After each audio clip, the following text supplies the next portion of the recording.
Só se tem saudade do que é bom. Se chorei de saudade não foi por fraqueza, foi porque eu amei.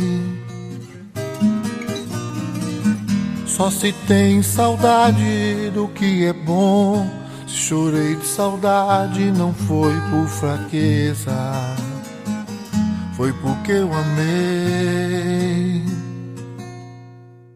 Em nome do Pai, do Filho e do Espírito Santo. Amém. Paz e bem, meu irmão, minha irmã em Cristo. Que bom que estamos aqui, né? Talvez, Frei, a gente nunca tenha falado com ninguém sobre esses assuntos. Talvez nunca ninguém tenha falado com a gente sobre esses assuntos de luto, de dor, de fases, tudo aquilo que nós estamos vivendo aqui. Talvez também a gente nunca teve coragem ou até medo de perguntar para alguém, de medo que aquela pessoa pudesse até nos orientar de uma forma errada, ou com um pensamento não cristão, porque é isso que nós estamos falando aqui. Nós estamos tratando desses assuntos com um pensamento cristão, porque é assim que a gente é chamado a viver, não é verdade? Sim, e às vezes a gente acaba sendo orientado com visões totalmente distorcidas, né? É verdade. A gente aprende de uma forma totalmente equivocada a lidar com o luto, com a morte, com essa questão do fim, e aí fica um pouquinho difícil, porque ninguém é habilitado totalmente para isso, né? Aquele autor da novela não é a pessoa mais indicada para falar disso. A pessoa que escreveu um livro, muitas vezes de romance, ou escreveu um filme, não é a pessoa mais orientada para trabalhar com essas questões, em sentido teológico, né? E até mesmo psicológico. Então é importante a gente saber a fonte, saber onde buscar, né? E às vezes, diante do luto, da dor, enfim, a gente começa a procurar até coisas na internet. Exatamente. E aí vem tanta coisa que não é verdade, aquilo vai entrando e provavelmente, ao invés de ajudar, vai piorar a situação, né? Vai criar mais dor no nosso coração, mais sentimento de culpa, mas aqui não. Com a graça de Deus, né? Nós temos essa oportunidade, e Deus seja louvado pela inspiração desse tema, luto, o amor que permanece. Vamos pedir ao Espírito Santo para a gente poder hoje também, né, aprender mais um pouquinho? Vinde, Espírito Santo, enchei os corações dos vossos fiéis e acendei neles o fogo do vosso amor. Enviai o vosso Espírito e tudo será criado e renovareis a face da terra. Oremos. Deus, que instruíste os corações dos vossos fiéis com a luz do Espírito Santo, fazei que apreciemos retamente todas as coisas, segundo o mesmo Espírito, e gozemos sempre da sua consolação, por Cristo Senhor nosso. Amém. Então, nessa sexta-feira, né, dia 31 de outubro, aqui estamos aí concluindo, né, o mês de outubro. O tema de hoje é: quando o luto, na verdade é uma pergunta, quando é que o luto exige ajuda profissional? Eis a questão, não é mesmo? Até onde você que está acompanhando alguém enlutado ou você que está vivenciando o luto precisam ficar preocupados, não é? Tudo isso que nós falamos até aqui são situações comuns, então é natural que passemos por isso. Não se preocupe se você está nessa situação, tudo isso faz parte do momento em que você está vivendo. O luto tem isso no pacote, está no combo, né? Vamos dizer assim, é um processo. Agora, existe uma fase onde o luto se torna algo preocupante. E aí você precisa ficar atento. Então, a primeira coisa é o tempo. O tempo é necessário para você ficar preocupado, né? Existe um tempo limite e existe o tempo preocupante. Então, o luto complicado, ele é um luto que demora mais de 1 ano e meio, 2 anos. Então, mais de 2 anos é um luto chamado complicado. Já é complicado. Ele é difícil. O luto complicado, ele pode se dividir em vários, nós não vamos abordar tudo aqui, né? Mas ele pode ter várias ramificações aí, mas ele é complicado. Então, luto com mais de 2 anos aí, eu costumo dizer que até 1 ano e meio, 2 anos, a pessoa consegue lidar. Ela ainda sofre, mas ela está no processo. Mais de 2 anos é pior. Algumas psicólogas, alguns psicólogos, né, inclusive autores, falam 1 ano é o limite, mas na prática a gente percebe que 2 anos ainda a pessoa sofre bastante, A partir sabe? daí uma luz amarela tem Uma que se luz acender. amarela já se acende.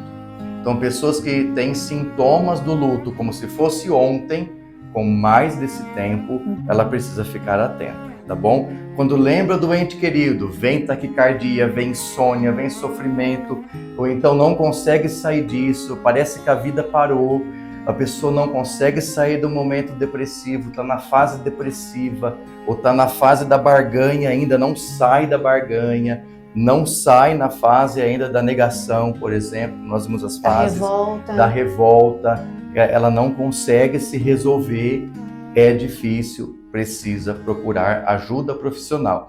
E nem sempre só do padre. O padre ele vai dar o apoio espiritual para a pessoa sair do luto, mas um psicólogo, um terapeuta vai ajudar a pessoa a lidar com aquele sentimento que foi provocado. Porque muitas vezes, nesse caso, o luto ele é apenas um gatilho. A pessoa já tem uma tendência à depressão, o luto desencadeou a depressão. A pessoa tem uma tendência à síndrome do pânico, ela já está ali começando com sintomas, o luto desencadeia. Eu li um artigo dias atrás que falava que o luto, se ele não for bem trabalhado, ele pode desencadear até doenças cognitivas, até problemas como demência e outras questões cognitivas podem ser despertadas, alguns tipos de surto. Então, é preciso ficar atento quanto a isso, né? E prestar muita atenção a esses pontos, né? Então, tudo que é prolongado, fica atento. Meu filho está ainda em luto porque o pai dele morreu há 3 anos. Fique atento. Leve para uma ajuda médica, profissional. Veja os comportamentos. Veja o comportamento. O meu filho revoltou. E aí é um ponto importante. Porque às vezes a pessoa fala assim, meu ente querido, meu filho, meu irmão, meu pai, minha mãe, mudaram muito depois que o ente querido morreu. Era uma pessoa de um jeito, agora é totalmente diferente. Pode ser um luto mal curado, né? Mudou muito a personalidade. Era uma criança boa, de repente ficou agressiva, rebelde, desobediente, tá com más companhias. O que aconteceu? Precisa ou muito de atenção. Calado, Muito calado. Muito fechado. Tem gente que se fecha, principalmente adolescentes, né? Se fecham muito.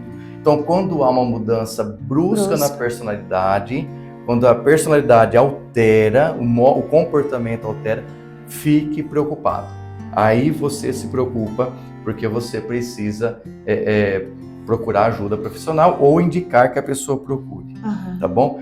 A tendência é negar a necessidade de ajuda profissional. Então, um jovem, um adolescente, não, eu estou bem, eu estou tranquilo, não resolveu bem o luto, não quer resolver o luto, tem medo de procurar um psicólogo, porque vai mexer na ferida, mas aí você tem que tentar conversar com a pessoa para ajudar, né? Qual que é o passo, então, você que é mãe, pai, ente querido, o que você faz? Você conscientiza a pessoa, olha, isso não está bem, tem alguma coisa acontecendo, nós precisamos ver o que é. Se você tem certeza que você está tão bem assim, vamos para o médico para confirmar. Isso. Né? Aí a pessoa vai quebrar, né? Ela vai ter que ir, querendo ou não, né? E se você está passando por isso, olhando para a sua vida, se você mudou muito, se você percebe que você era uma pessoa antes da morte do ente querido e outra depois, se você percebe que algo mexeu com você e você não sabe o que está acontecendo. Não está conseguindo superar. Exato. Porque ela fala, não, daqui a pouco eu melhoro. Não, daqui a pouco eu melhoro. Daqui a um tempo eu melhoro. Isso não acontece.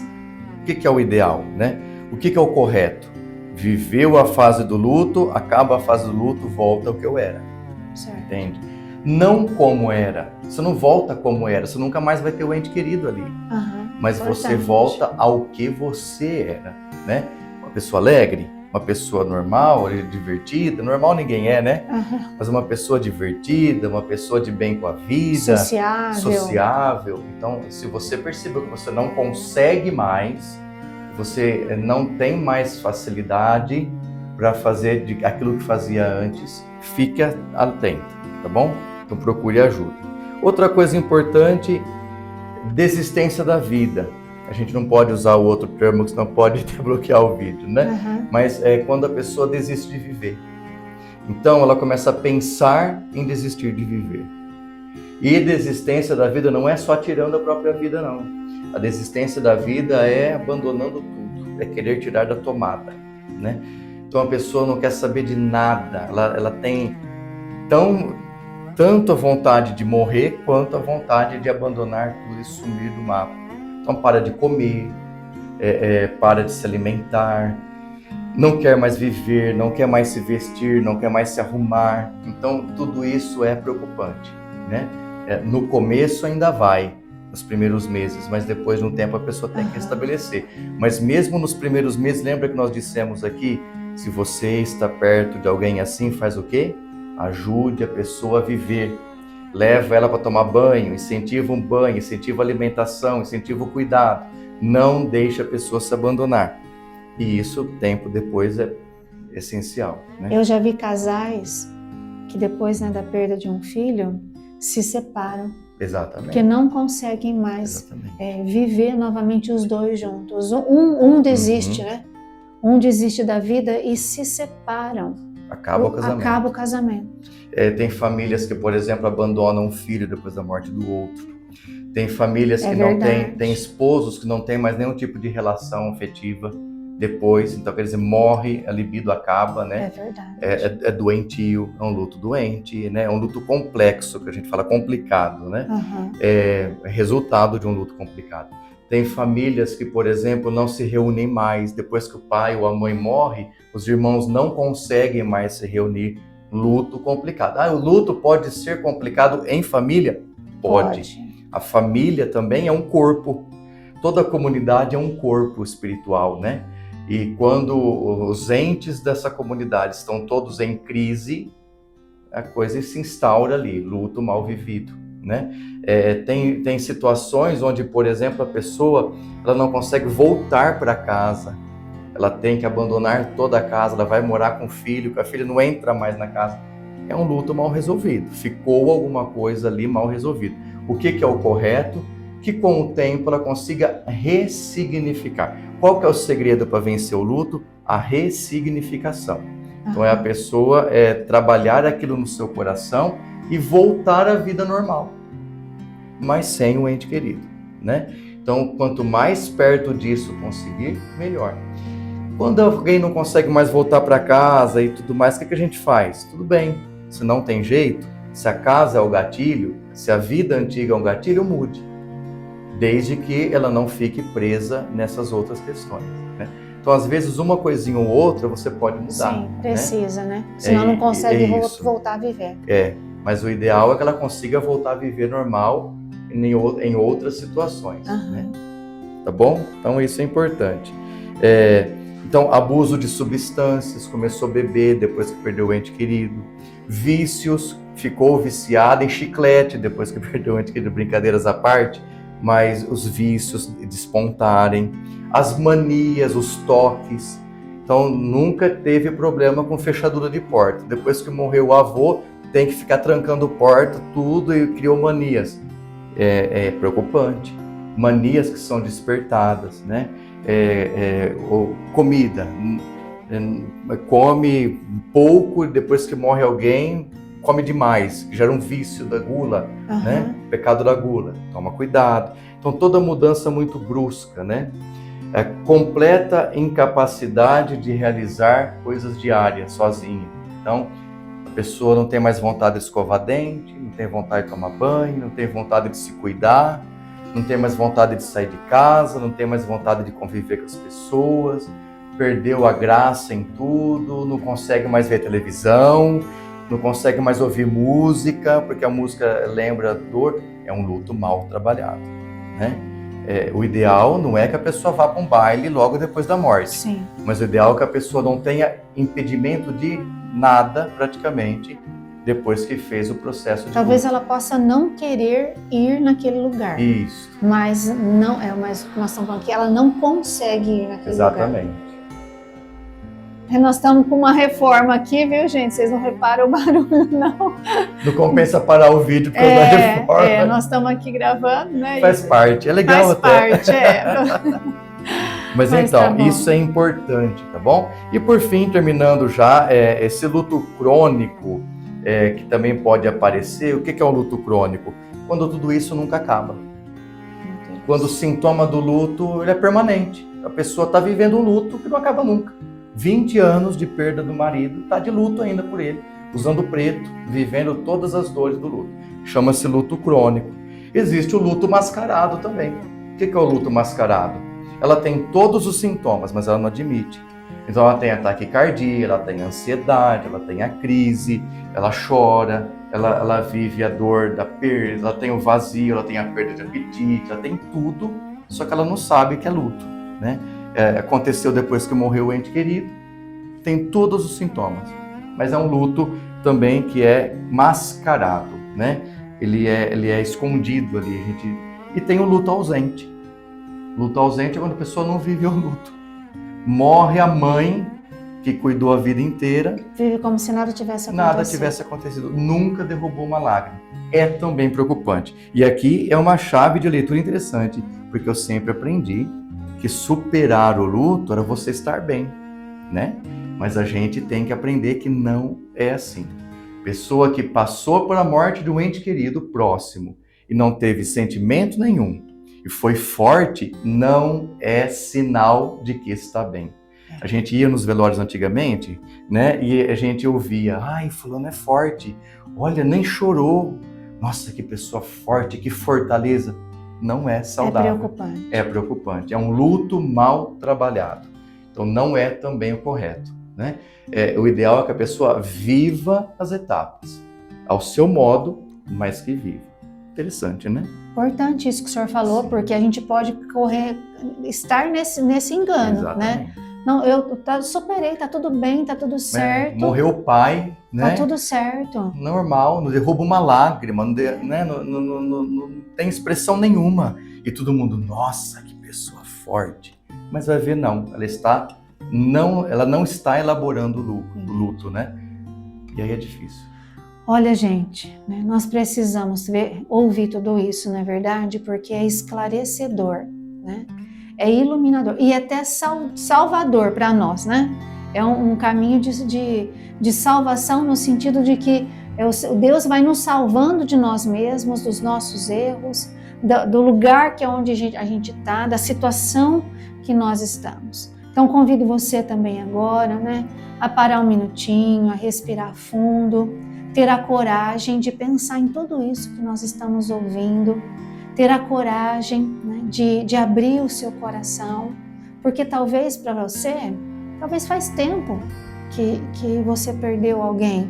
E tudo isso que nós estamos falando aqui tá te trazendo lembranças e até mesmo sentimentos que você achava que não tinha, ou que estava tudo certo e tudo normal. Então nos coloquemos na presença do Senhor e rezemos. Senhor, em meu coração partido, recorro a Ti. Sei que ouves minha oração e me abraças nesse momento de perda. Envolve minha família com Teus braços amorosos e ajuda-nos a encontrar força uns nos outros e em Teu amor eterno. Ajuda-me a lidar com a dor que me oprime, lembrando-me que este não é o fim, mas um caminho que nos levará a uma nova realidade. Permito que Tu transformes minha tristeza em força e a minha dor em graça. Perdoa a mim mesmo por todas as vezes que não pude pedir perdão ao meu ente querido. E peço também perdão a ele, onde quer que esteja. Entrego a Ti, meu Deus, o meu amado e a minha vida, para que continues a cuidar de nós. Enche meu coração de esperança, sabendo que Tu preparaste um lugar para aqueles que amamos em Teu reino celestial. Que a Tua paz reine em nossos corações e que possamos seguir em frente com gratidão pelas memórias, celebrando a vida que tivemos. Em Teu nome encontro consolo e força. Obrigado pela Tua graça infinita. Amém. Amém. Acredito que, diante de tudo aquilo que nós estamos vivendo, esse dia de finados para nós, agora dia 2, né, de novembro, vai ser também diferente, né, Frei? Nós vamos poder vivenciar de uma forma muito mais saudável, né? Muito mais, com os nossos corações muito mais curados, né? Sim, e com a visita ao cemitério, viva assim a saudade. Isso. Lembre do dia da morte, lembre das situações boas, das situações dolorosas. É importante você visitar o cemitério cheio de lembranças. Isso. Né? As lembranças vêm todas à tona. Isso é natural também acontecer e é bom que aconteça, tá bom? A preocupação é quando essas lembranças geram muita dor. E aí você fica preocupado. Vamos pedir a benção de Deus para esse dia, para esse tempo aqui no grupo Corações Ardentes e para que nós possamos, né, vivenciar de todo o nosso coração esse dia 2 de novembro, onde nós celebramos, né, os nossos entes queridos que estão na presença de Deus. O Senhor esteja convosco. E Ele está no meio de nós. Por intercessão de Nossa Senhora, bem-aventurada Virgem Maria, desça sobre vós e permaneça para sempre a bênção de Deus Todo-Poderoso, Pai e Filho e Espírito Santo. Amém. Paz e bem. Só se tem saudade do que é bom. Se chorei de saudade, não foi por fraqueza, foi porque eu amei. Só se tem saudade